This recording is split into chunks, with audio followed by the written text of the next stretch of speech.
Good morning, class. Good morning. You know, y'all would be less cold if you didn't sit so far apart. You can scooch on down if you want. You know who you are. Hey, welcome to Bible study. I'm of a certain age. I know not everybody is. Have all of y'all seen the movie Wayne's World? Okay. There's a whole thing in there where they're upgrading into the bigger studio. They're getting sponsored by the Rob Lowe character, and his buddies are supposed to do the countdown in five, four, three, two. No, no, no, no. You don't say two or one. You just do it. Five, four, three. And that's what it felt like this morning as I was looking over at Glenn. He's like, "We're going live," but are we live? No, we're live. I hope we're live. You wouldn't want the people on the internet to miss out on this gold, right? What a what a fun, exciting, strange day we have before us today. I would like to tell you that the lighting is like this because the topic of the sermon today is Christmas lights, and it is. Really? It is. There you go. And so perhaps God, I don't know if it's God's doing, but perhaps God has arranged to amplify that message a little bit today as the front two sets of overhead lighting are just not working today. So if the stream looks a little funny, that's fine. You didn't log on to watch my face. You logged on to hear the word of God, right? That's right. That's right. So, or you carpooled with somebody who needed to be here right now. Either way, I'm glad you're here. We are studying the book of Ecclesiastes. And real quick, help me out here. Who is the author of Ecclesiastes? Somebody shout it out. Solomon. And when probably in his life is this book being written? Solomon the young man? Solomon maybe middle age? Maybe Solomon looking back on his life at the end? What do you think? Yeah, I'm thinking later in life. Yeah, probably written later in life. And that makes sense, especially because what we read about in chapter 1 and in chapter 2 was about how he spent his life pursuing wisdom, pursuing pleasure. And how did all that work for him? At the end of the day, by the way, all these questions are open books, so feel free to have your Bibles open to Ecclesiastes chapters 1 and 2. After spending a life pursuing wisdom and pleasure, how did he feel about wisdom and pleasure? It's all meaningless. It's all meaningless. And I told you last week that we didn't quite get to the good news portions of it, but that I gave you a little bit of a teaser, a little bit of a hint to think about this week, which is to say he spent so much time talking about everything under the sun. There's nothing new under the sun. All the hard work that man's given to do under the sun. And I suggested to you that perhaps you should spend a little time this week thinking about things that might not be under the sun. We'll get to that this week, and I think that's a key to understanding this text in a gospel kind of way. But let's just skim through here real quickly. We've talked about chapter 1, verse 1, talked about the sort of the spirals, the circles of history, that things just keep going and going. The history marches on. That there is no bottom to the well, or there's no bottom to the pool of desire, right? You can constantly try and fill it and never be full. We talked about how even the great people of history eventually are forgotten, and their deeds are lost to time. And so it is with Solomon. Like we only know of a very small handful of stories from his life, even though he was, from many metrics, the greatest of all of the Israelite kings.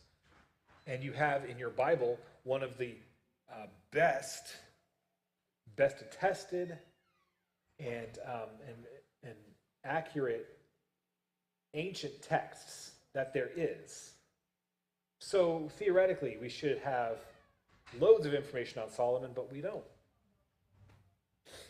And so it is with so many other great figures of history. We know something of Alexander the Great, but not a lot. We know something of Nebuchadnezzar. We know something of, you name it. Look, we're not even sure if King Arthur was a real person. Think about that. Yeah.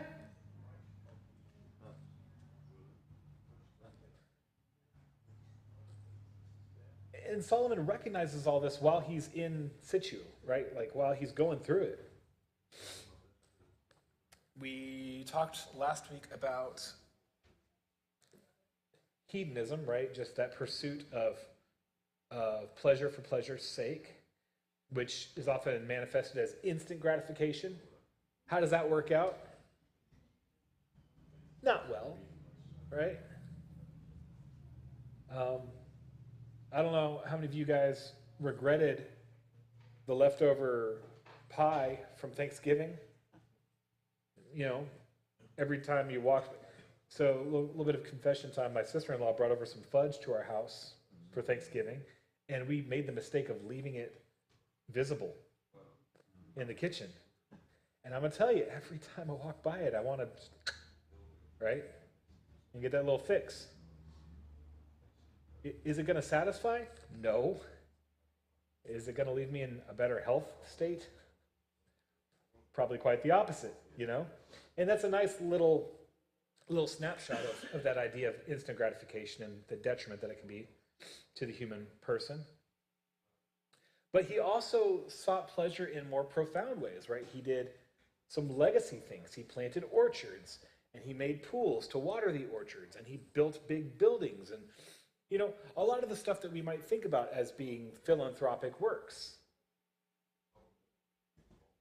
So that he could enjoy them, but they're not, you know, like just giving into a moment of temptation. They're thinking deeply about, well, what really is meaningful and satisfying?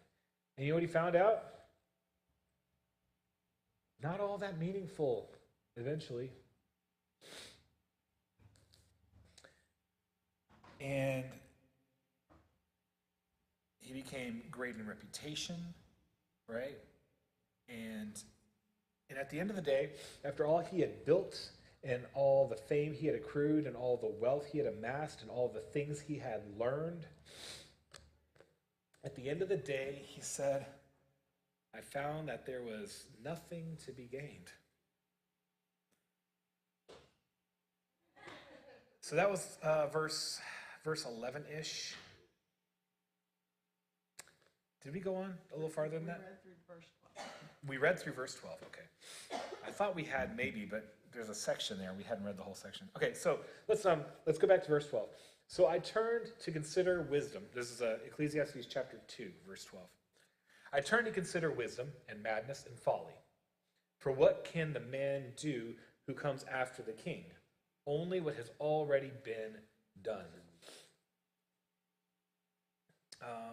We touched on that last week, and there's another verse a little bit later on that's going to touch on it again, so I'm going to let that alone. Let's keep going. Verse 13. Then I saw there was no more gain in wisdom than in folly, as there is... No, I saw there is more gain in wisdom than in folly, as there is more gain in light than in darkness. The wise person has eyes in his head, but the fool walks in darkness. The fool walks in darkness. What do you say to me today, God? The wise has eyes in his head, but the fool walks in darkness, and yet I perceived that the same event happens to all of them. He doesn't say what that is. You know what it is. What's the same event that befalls every man, wise and foolish alike? Death. Then I said in my heart, what happens to the fool will happen to me also. Why then have I been so very wise? And I said in my heart that this also is vanity. Describe to me, if you would, Solomon's emotional state right now. Maybe frustrated. Frustration? Good. What else? Yeah. I think he's finally coming to terms with his Yeah. Yeah, he's coming to terms with his own mortality. And how does he feel about it? He's angry. Angry about it. I think he's frustrated and Yeah. he's angry, and he sees the futility. Frustrated, angry, hopeless. Yeah. Maybe even content. Doesn't sound like he's chasing much anymore. Maybe content, but he doesn't seem very content. Right. He's given up the hunt, but I don't, usually when I think about content, it's not because it's meaningless, it's because I got what I wanted or what I needed or, I'm satisfied with what I have. But Solomon doesn't seem very satisfied. He says, the same thing happens to the wise and the fool, and it's probably better to be wise. It's probably better to be wise. Oh, who is it? There's a famous quote, and I can't remember who said it. It said, the unexamined life is not worth living. It's not a Bible quote, so, Oh, you're going to look it up for me? Okay, very good. That way I don't get copyright stricken. I can cite my sources. Yes. Good. We're not monetized anyways, doesn't matter. If the unexamined life is not worth living. The idea here is, Plato. is it Plato? Interesting. Interesting. Oh, I'm sorry. No, it was by Socrates. But Plato. Plato said that Socrates said it, right? Yep. So there's a parallel between this book, Ecclesiastes, and a book written by Plato about the life of Socrates. Actually, it's about the trial of Socrates, and the name of that book is escaping me right now. Does it say what book it's written in? It's a shame. I wish I could remember the name of it. Apology. The Apology of Socrates. So the story goes that Socrates, y'all know who Socrates is, right? Famous Greek philosopher. He spent his life in teaching people. He developed what we call the Socratic method. And who can tell me what the Socratic method is? Asking questions to what end? Yeah, to help educate the students and really to help the students learn how to think through problems for themselves. Have you ever had experience with somebody who teaches Socratically?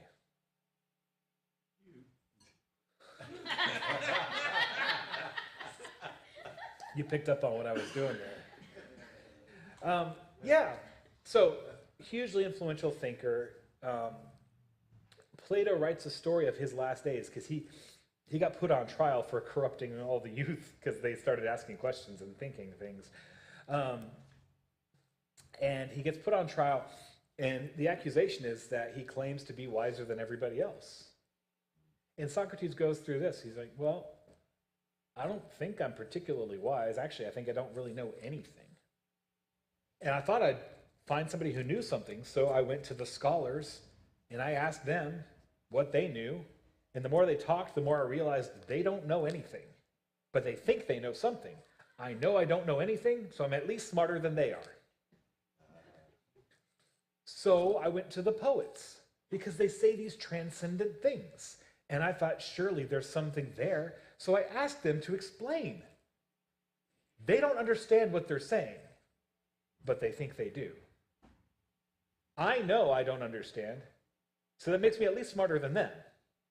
And he goes through a number of things like that. He goes through the musicians, and he goes through all, and the book runs very much in parallel with how Ecclesiastes is written, which I find fascinating, because you get these two figures of wisdom, one from the Greek tradition and one from our Judeo-Christian tradition, and both thinking through kind of the same major issues and kind of coming to a lot of the same conclusions. Not entirely the same, but a lot of the same. So if you ever get a chance to read Plato's Apology, I think that's what it's called. It's not a very long read, and it's edifying. It's slightly humorous for a guy who's being put on trial and will eventually be killed. So before, I had asked you the question, is it better to be ignorant, to be blissfully ignorant, we say, or to be wise and carry with that the burden of wisdom? Neither is obviously better, but on balance, Solomon says it's probably better to be wise. He doesn't say why, though. Didn't he say because light's better than darkness? Yeah, well, he says, it's better to walk. Let's see, the wise person has eyes in his head, but the fool walks in darkness. But I think he's mostly just saying a statement about the nature of being wise and the nature of being foolish, right? The wise person knows what's going on, and the foolish person is ignorant. But the question I want to ask you is, because it seems obvious the way he says it, and the answer might have just seemed intuitive to you, that it's better to be wise and carry with that the burden of wisdom than to be foolish and maybe blissfully ignorant. But why would we intuit that? What's the reason? Why would it be better to carry that? Sometimes we look at kids who don't know any better and we kind of envy them, right? So why would it be better to know and carry with it the burden?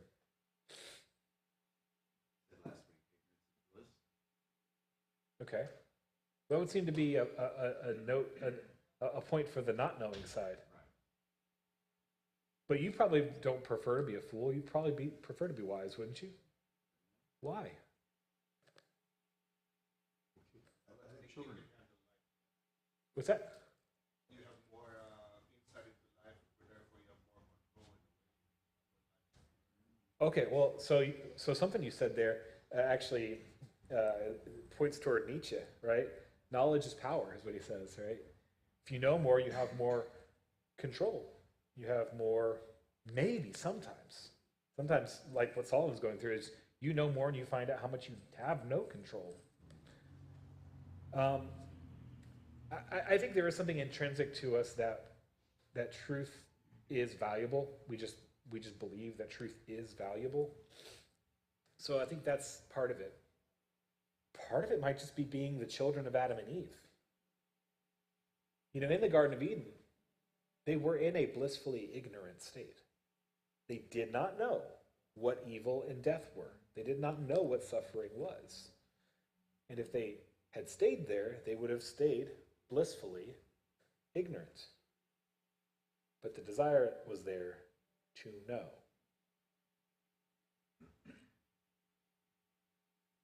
I don't know how to resolve this for you. I want to spend a little time wrestling with this because Solomon's wrestling with it. Like, is it better to know or not know? I guess it's probably better to know. But knowing is not the same thing as being happy. I think there's an expression that says, I think that the worst expression is I don't know what I don't know. So I think with children, they have this confidence about them where they'll ask why 5 times. There's this curiosity. Yeah. And so I think that children don't, that they can just come to accept something as a fact because somebody told them. It seems like the older we get, the more we ask why 5, 6, 7. We keep asking why until we can't get an answer, and then we get frustrated. The naivety of a child is if somebody tells you the sky is blue, you just believe them. Yeah. I would argue that point because I know a lot of children who want to know, and I know a lot of adults who are sick and tired of things around them. They don't want to know. Yeah. Right. Their tolerance for discomfort Yeah. has gotten so small that I think a lot of people just tune out.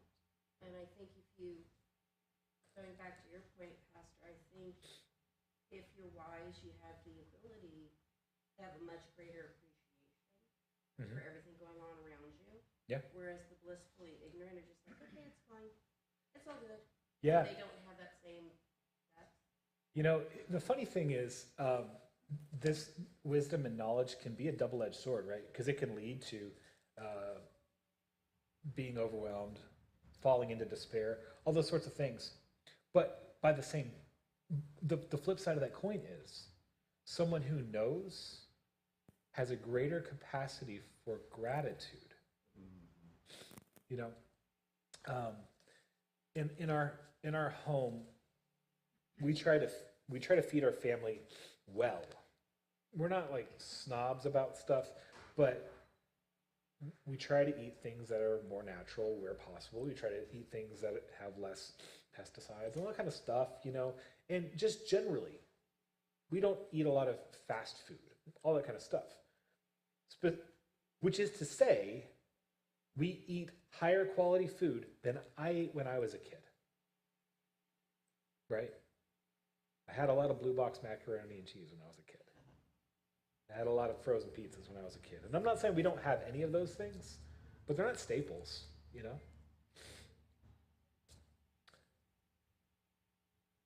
So when I think about things that get put on the table at our house, I'm like, wow, this is really good. And my wife is a really good cook, and I'm really grateful for this. Because I know what it's like to, you know, eat kind of poorly and eat kind of artificially, you know? That doesn't come as naturally for my son, because what we put on the table is what's normal to him, right? And if he had more exposure to, and we were never even like poverty level, you know, let alone like third world poor. And this is one of those things that happens sometimes when people go on mission trips.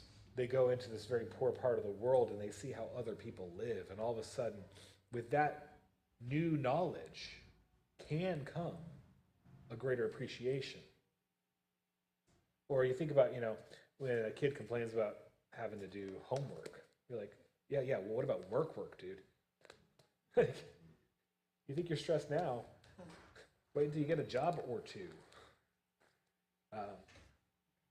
So it can cut both ways, right? That wisdom and that knowledge can lead to a lot of negative feeling and anxiety and maybe a desire to know less. But the flip side of it is that knowledge can, if pointed the right direction, lead into a deeper appreciation and gratitude. But the knowledge itself doesn't do it. And the wisdom itself doesn't do it. And a lot of it is how you're oriented, which we'll come to here in a little bit. So Solomon says, you know what? Being wise is probably better, but I'm going to die just like the fool is. And searching my whole life for wisdom seems to have been vanity. 16, for of the wise as of the fool there is no enduring remembrance, seeing that in the days to come all will have been long forgotten. How the wise dies just like the fool. So I hated life. I hated life. Because what is done under the sun was grievous to me. For all is vanity and striving after the wind. Hey, just for funsies, can anyone in here name the 7 wonders of the world? Name what you know. Taj Mahal? Astroworld? No! Astrodome? No! It was the eighth wonder of the world. It was the 8th wonder of the world. And even that, sadly. Grand Canyon. Nope. Niagara Falls. Nope. Yellowstone National Park. The Hanging Gardens of Babylon, right? You say pizza? I'm just going to stop you here, and I'm just going to point out that we do not have agreement on what the classical 7 wonders of the world are. You might want to go more or less Socratic. No. There's a point here. There's a point here because how many of y'all have heard the term 7 wonders of the world? Many times. I think only 1 or 2 are still standing. Is there a natural? There's a No. natural 7 wonders. Well, it's probably, yeah, I'm sure. But that's not what he's talking about. He's talking about all the toil and effort he poured into the legacy he tried to leave behind. Who built that stuff? Yeah, go ahead. Only 1 is still standing, yeah. And which one is it? Oh. I put you on the spot. Okay. Yeah. Yeah, it's wild. These great achievements of man, and they're gone. Hey, how tall is the Tower of Babel? Where is it?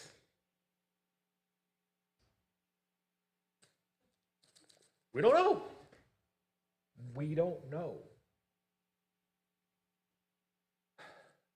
I mean, Solomon knows what he's talking about here.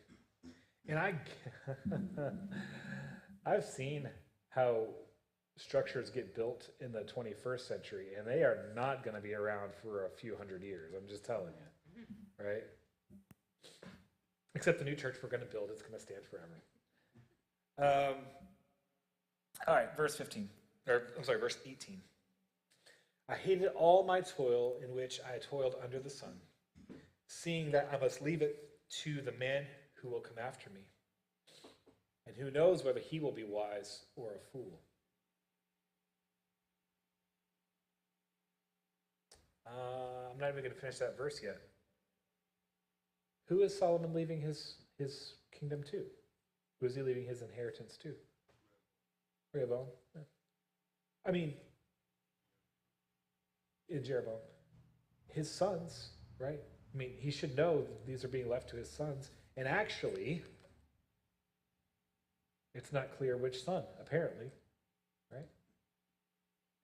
Solomon says of his own children.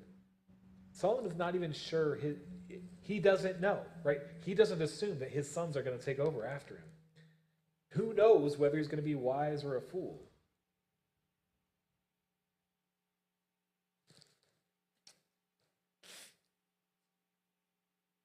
Yet he will be master of all for which I toiled and used my wisdom under the sun.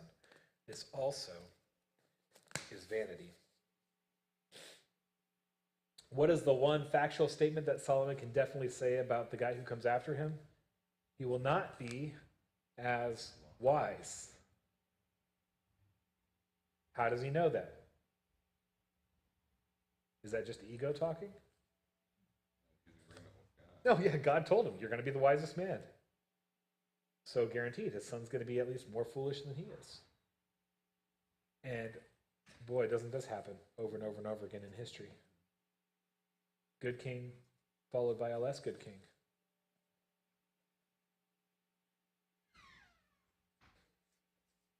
And in America, where we don't have kings as such, we're not immune to this. When a billionaire who made his billions from very humble beginnings, when he passes away and leaves his billions to his kids, will they have the same character? Will they have the same wit? Will they have the same drive? Will they have all the things that he had that led him to that place of wealth? Maybe. But maybe not.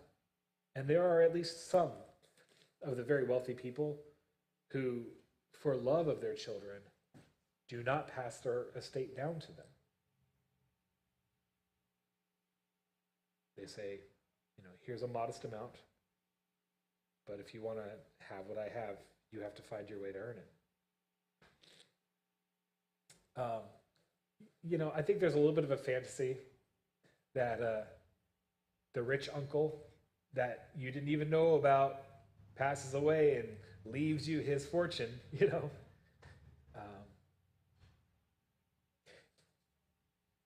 Do you know what happens to the vast majority of lottery winners? They lose it all. Yeah. They go bankrupt. And they have a miserable life because everybody who finds out they won the lottery asks them for it, right? And, well, why is that? Why is it that just having a few $1 million dumped in your bank account doesn't solve your problems? Why? Because if you ask, I bet you many of you would be happy to have a few $1 million dumped in your bank account today. Be honest, it's church. Come on. Will it solve your problems? It might solve some. It might create more. There's a thing in Atlas Shrugged, Ayn Rand wrote, that says that money will only stay with the person who has the moral integrity and character to be able to possess it. So a fool with money is destined to lose it. Yeah, I can't go along with that sentiment if it's implicit that it's that moral character is actual, goodness, because there are many depraved and corrupt people who will amass wealth and will maintain it. Yep.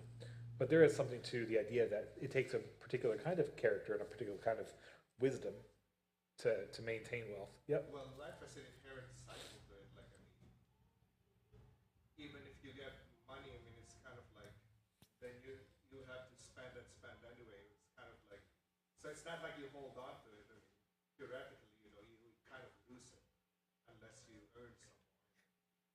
Yeah, I mean, aside from the idea of interest, money that sits in your bank until you die is practically money you never had, right?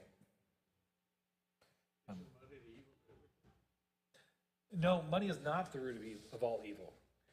What Jesus says is the love of money is the root of all kinds of evil. And I think that's a really important distinction, right?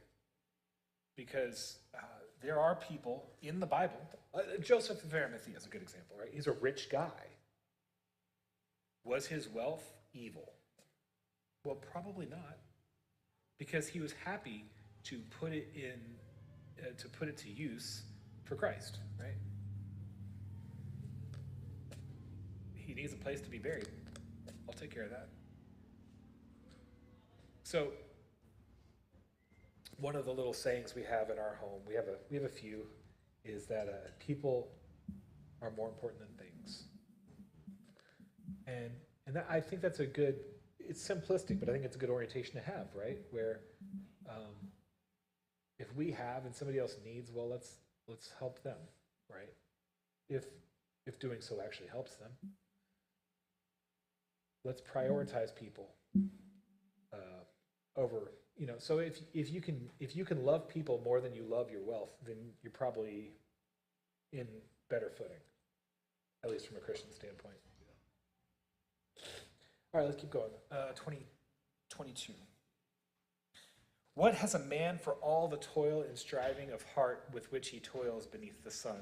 For all his days are full of sorrow, and his work is a vexation. Even in the night his heart does not rest. This also is vanity.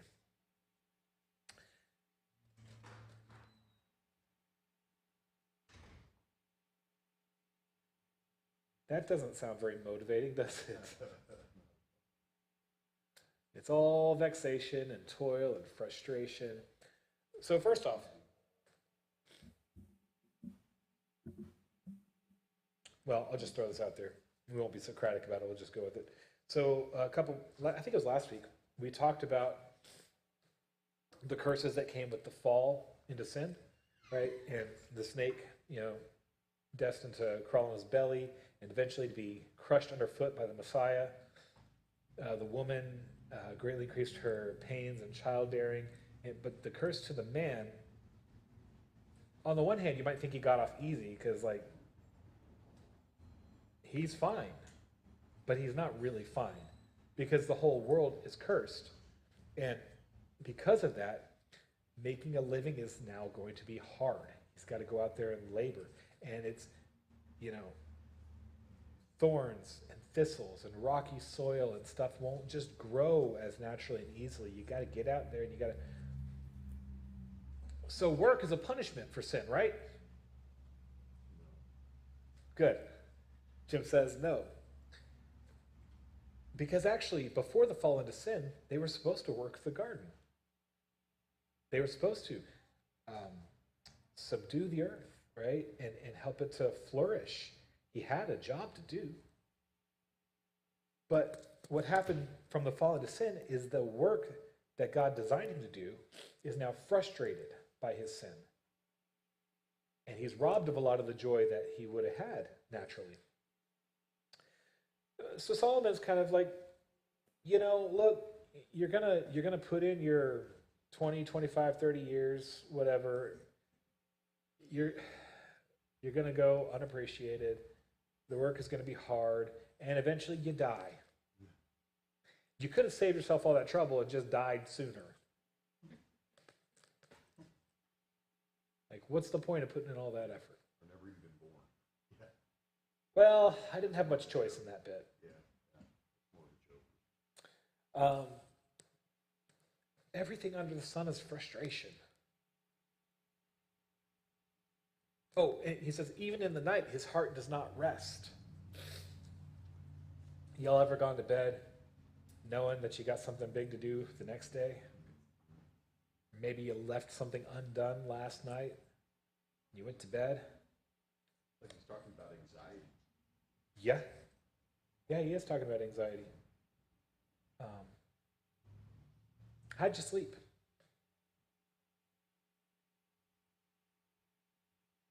Yeah? Not great, huh?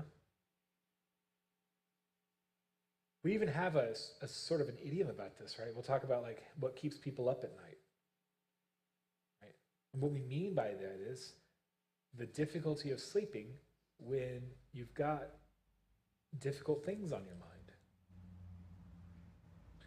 Solomon was like, work is tough, and rest ain't all that great.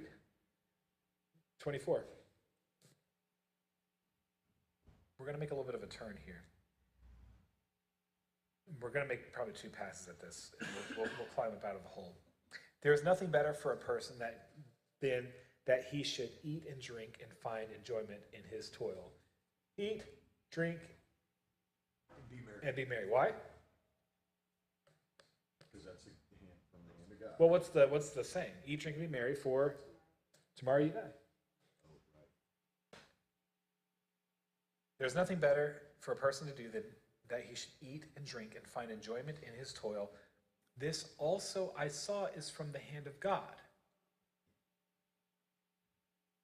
For apart from him, who can eat or who can have enjoyment?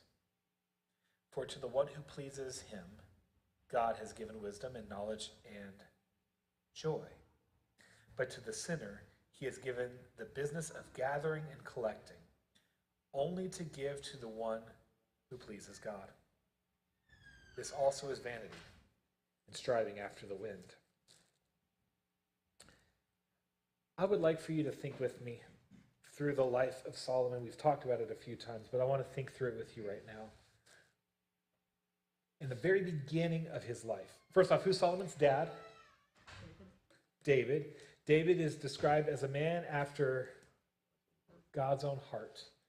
So you can imagine David has this deep and abiding love for God. He's a passionate worshiper of God. And you can imagine him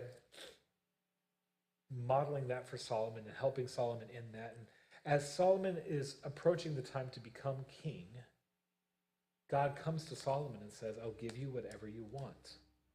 And Solomon says, well, what I really want is wisdom. Why? Why does he want to be wise? So that he can be a good king for God's people. And Solomon gets the honor and is honored to build the temple for the Lord. And there's a 2-chapter long dedication ceremony of the temple where Solomon prays an amazing prayer, which includes one of my favorite sections of Scripture. I've probably got 200 favorite sections of Scripture. But in one of them, he says, the heavens can't contain you, Lord. How much less this house which we've built for you. And yet, when people come here and pray towards this temple, hear them and answer. And Solomon understood something there, that he's not really building a house for God, really, because God's too big for that. But God does condescend to be with his people. He makes himself near, right? And he can even fit into tiny packages, right, to be with his people.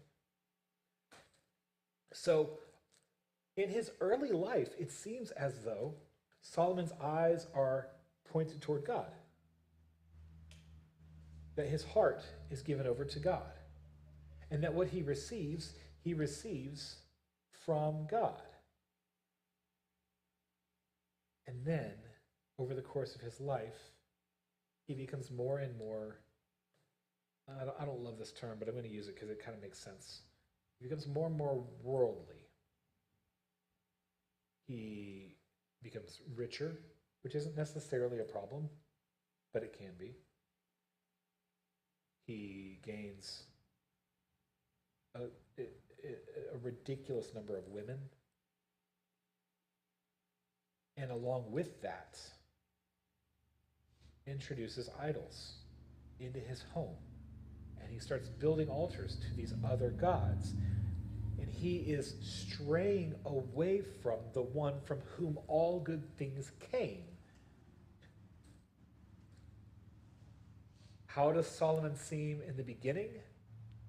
He's humble and joyful and receiving it from God. And by the end, he isn't looking to God anymore, and now he's despairing. You get this? For to the one, there's nothing better than that a person should eat and drink and find enjoyment in his toil. This also I saw is from the hand of God. So, the first 2 chapters of this book, he's talking about his pursuit of fulfillment and enjoyment, and whose hand does he look to provide that? Not in the first 2 chapters of this book. I sought wisdom. I sought pleasure. I sought wealth. Who is the source of fulfillment for Solomon in the first 2 chapters of the book? Himself. How's that working out for him?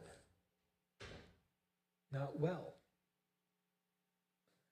And he says, toil stinks. Why should a man toil? It's meaningless. And then he says, it's better that you should eat and drink and find enjoyment in your toil. The difference isn't in what you have or what you have to do. This is what we're talking about with wisdom. Does it bring gratitude or does it bring despair? Well, it depends very much on which direction you're pointed. As long as Solomon's perspective is what is under the sun, which from an ancient world perspective is basically saying everything the world, right? Everything of the world is meaningless. Everything under the sun ultimately ends or doesn't end, right? If you think about history and just the movements of time, you just keep chasing the wind and never catch it. But here, for a brief moment, he lifts his eyes above the sun. And who does he look to? God. He looks to God. And then that transforms how he engages with all the things under the sun.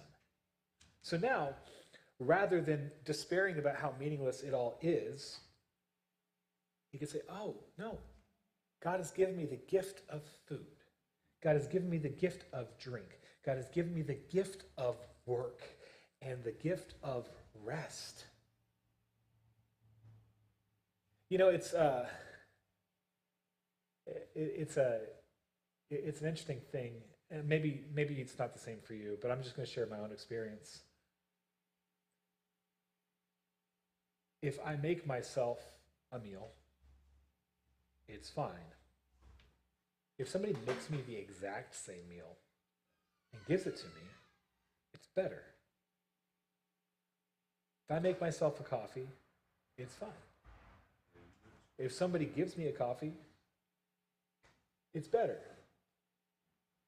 Now, of course, there's a character thing to that, right? Because some people are just ungrateful and never happy, right? But when you can start to recognize that what you have is a gift, it improves the thing, even if the thing doesn't change, right? Because what you receive with gratitude what you receive as a gift, there's something meaningful and valuable in that.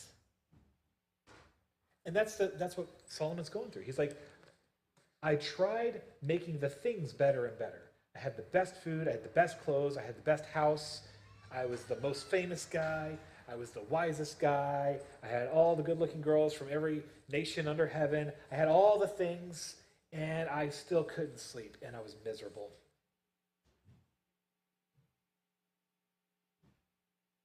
And I remember when I just used to look to God and be grateful for what he gave me. And that's the best way to live. Now, contrasting wisdom and foolishness. Which one of those is properly wise and based in truth, and which one of them is actually foolish and based in a lie? Did Solomon provide everything for himself? He thought he did. Was Solomon so smart? Well, kind of, but where did it come from? Now he knows what he doesn't know. Maybe he doesn't know what he doesn't know, but now at least he knows from where what he knows comes. There were too many prepositions in that sentence. But so here's the point, and here's the thing that I think, let me finish this, we'll finish the chapter here, and then I'll wrap up. For to the one who, we did read it already. Yeah, for to the one who pleases him, God has given wisdom and knowledge and joy. Wisdom and knowledge, which can be a burden, which can lead to despair, but for those who are after God's heart, that wisdom and knowledge is accompanied with joy. But to the sinner, he has given the business of gathering and collecting. All right, so again, this is putting all your stock in this world under the sun, that ultimately, and this is Solomon's big point, ultimately all that you amass, you don't get to keep. They say you can't take it with you, right? That's what Solomon's realizing. Like, well, I can't take it with me. No matter how big I pile up the gold, I still got to let it go. And then it goes to somebody who didn't put in the work.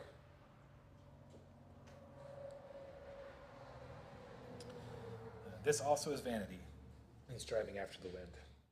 So hopefully here, we've descended pretty far down with Solomon, but hopefully you're starting to see the turn to bring it back up. And it's a very simple thing that we all know is true, but yet I think sometimes it's like we forget. You know, we're like, I know that money won't make you happy, but a little bit more would make me a little bit happier. And this is a guy he's been to the top in the world. And he found out that happiness wasn't at the top of the mountain necessarily. Happiness is wherever you're standing, lifting your eyes above the sun and receiving with gratitude everything as a gift from God's hand. Next week, we'll sing Turn, Turn, Turn. Turtles. Yeah, we'll sing the Turtles. So next week, Ecclesiastes chapter 3, which is without a doubt the most famous section of this book. So looking forward to that. Yeah, we'll just do that next week. Thanks for sticking around. We got church coming up in 11 minutes.